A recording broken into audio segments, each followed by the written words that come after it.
one of the admittedly somewhat minor characters in Philip K. Dick's novel Ubik who's worth looking at is this guy who's got a very long and fancy name, Herbert Scho nheit Von Vogelsang, which is later explained by Wendy Wright in terms of its meaning. Schönheit means beauty.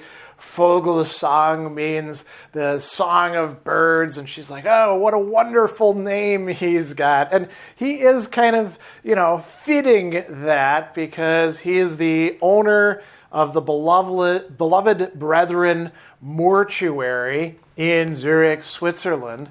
And he's a little full of himself, we could say. He's described as affable. I would actually use the word unctuous a little bit. There's something a little bit oily about him. But he's in this, let's call it, service industry role. And, if you have encountered a lot of people in funeral homes, which the mortuary is not quite the same thing as, since they keep people alive in this half-life, you've probably encountered people like him in temperament and in behavior.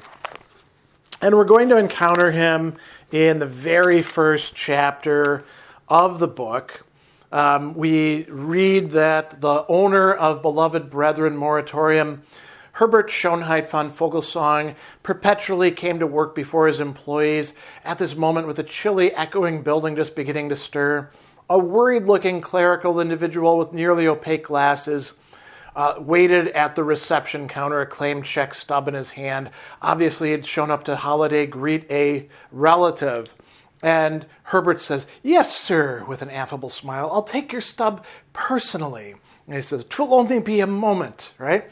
So he locates the person's grandmother and says, well, she doesn't actually have an awful lot of half-life remaining. He pressed a portable protophasing amplifier into the transparent plastic hull of the casket, tuned it, listened at the proper frequency for indication of cephalic activity, and then satisfied he unplugged the amplifier and located a union man to perform the actual task of carting 3054039B to the consultation lounge where the customer would be put in touch with the old lady. And the customer says, you checked her out, did you? And he says, personally. Functioning perfectly. Happy Resurrection Day, sir. And then he's going to encounter Glenn Runsiter, right? And he's going to say, wow, you haven't been here for all that long. And Runsiter says, I want Ella brought in so I can talk to her, not here in this lounge, but rather, privately. And so Herbert says, I can make Mrs. Runsiter available to you in one of our offices, sir. He wondered what had happened, what pressure had forced Runsiter out of his bailiwick to make this belated pilgrimage to his Beloved Brethren Moratorium to crank up, as Runsiter crudely phrased it, his half-lifer wife, a business crisis of some sort. So he's thinking about this sort of stuff, and, he is viewing Runsiter's a little bit rough around the edges as a business type, not the kind of business type that he is. And he's got some interesting reflections about the kind of business that Runsiter is involved in with prudence organizations. And we notice him going back and forth in his mind. Prudence organizations. He liked the term. It had dignity. It was accurate. He knew this from personal experience. 2 years ago, a telepath had infiltrated his moratorium staff for reasons he'd never discovered, to monitor confidences between half-lifers and their visitors, probably. Perhaps those of one specific half-lifer. Anyhow, a scout from one of the anti-psi organizations had picked up the telepathic field, and he had been notified. On his signing of a work contract, an anti-telepath had been dispatched. He'd installed himself on the moratorium premises. The telepath had not been located, but had been nullified, exactly as the TV ads promised. And he thinks, well, that was really great. But he also thought, I just kind of took their word for them having had a telepath to begin with. Maybe they're actually rackets, claiming a need for their services when no need actually exists. And, he's interestingly reflecting on this problem. And then he's thinking about Runciter himself. So clearly, Von Vogelsang is a thoughtful person. We also get some really interesting reflections of his own about what he's going to do when he dies. He says, "When I pass, I think I'll will my heirs to revive me one day a century. That way I can observe the fate of all mankind." But that meant a rather high maintenance cost to the heirs, and he knew what that meant. Sooner or later they would rebel and have his body taken out of cold pack and, God forbid, buried. "Brutal burial is barbaric," Herbert muttered aloud, "remnant of the primitive origins of our culture." So he sees what he's doing as kind of a important mission, and he's willing to put up with the people that he has to deal with, like Runciter, for example. Runciter himself is going to be the victim of an attack, and they're going to try to place him into half-life, and this is where he's interacting primarily with Joe Chip. We find that Joe calls, and Von Vogelsang is going to say, "I am Herr Herbert Scho nheit Von Vogelsang. Have you come to me in your grief, sir? May I take your name and address? Were it to happen that we got cut off?" And Joe says, "There's been an accident." And then Von Vogelsang says, "What we deem an accident is ever yet a display of God's handiwork. In a sense, all life could be called an accident, and in fact," and then Joe says, "I don't want to engage in a theological discussion." And Herbert says, "This is the time out of all times when the consolations of theology are most soothing. Is the deceased a relative?" "Our employer," Joe said, "Glenn Runciter of Runciter Associates. You have his wife Ella there. We'll be landing in 8 or 9 minutes. Can you have one of your transport cold pack vans waiting?" And so they say, "Yeah, we're going to take care of this." And, notice what this exchange involves. Von Vogelsang doing his kind of thing. It's Runciter, and they manage to get him there. Joe wants to actually be there while they're doing the processes, and Von Vogelsang says, "We generally obtain an adequate protophasonic flow. At first, it is later when the half-life period has expended itself that the heartache arises, but with sensible planning that can be forestalled for many years. My personal secretary, Miss Beeson, will escort you to a consultation lounge. If you will wait there, being subliminally influenced into peace of soul by the colors and textures surrounding you, I will have Mr. Runciter brought in as soon as my technicians establish contact with him." And Joe's like, I want to go in there. And Al's like, that's not the way it works. Now, what we find out, however, is that they're not able to get through. And this is a great description. "Quivering with unease, wringing his pulpy hands together, Herbert Scho nheit Von Vogelsang stood in the doorway mumbling, 'I just don't understand it, Mr. Chip. We worked all night in relays. We just are not getting a single spark.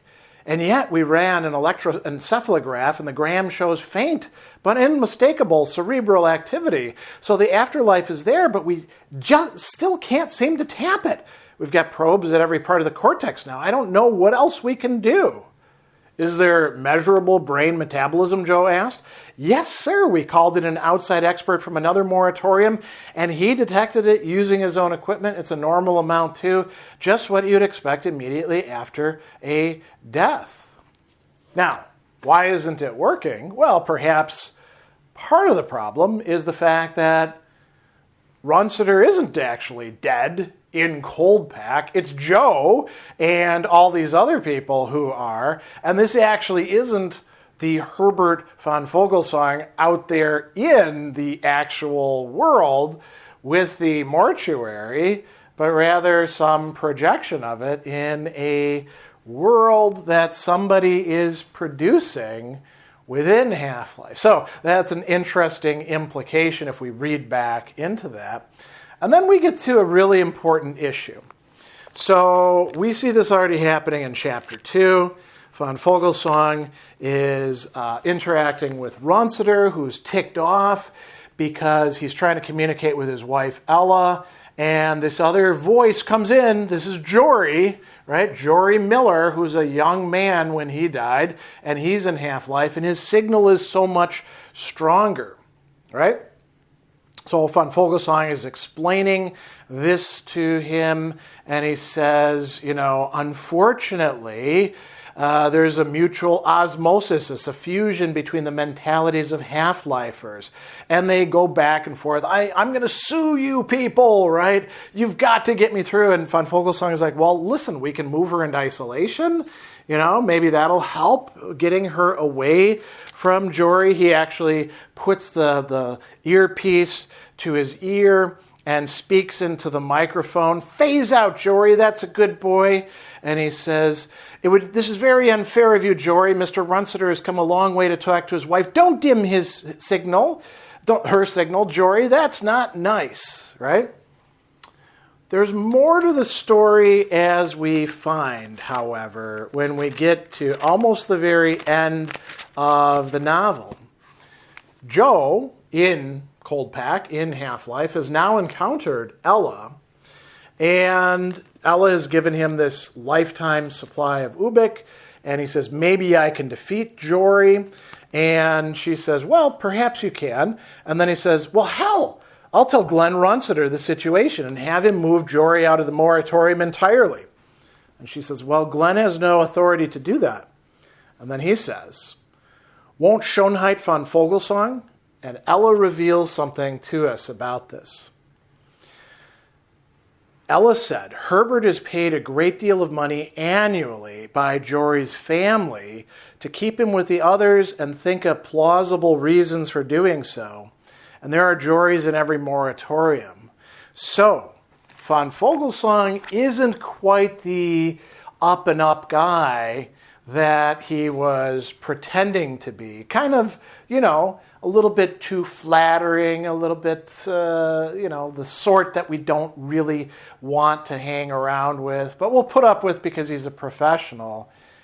He's actually enabling Jory to prey on other people in Half-Life. And Ella and other responsible Half-Lifers have been resisting him. That's how Ubik came up in the first place. They invented it to fight him off, and Joe is going to be taking over that. So, very interesting portrayal of this admittedly less important character, but who is doing something that's maintaining how things are going there. Herbert Scho nheit Von Vogelsang.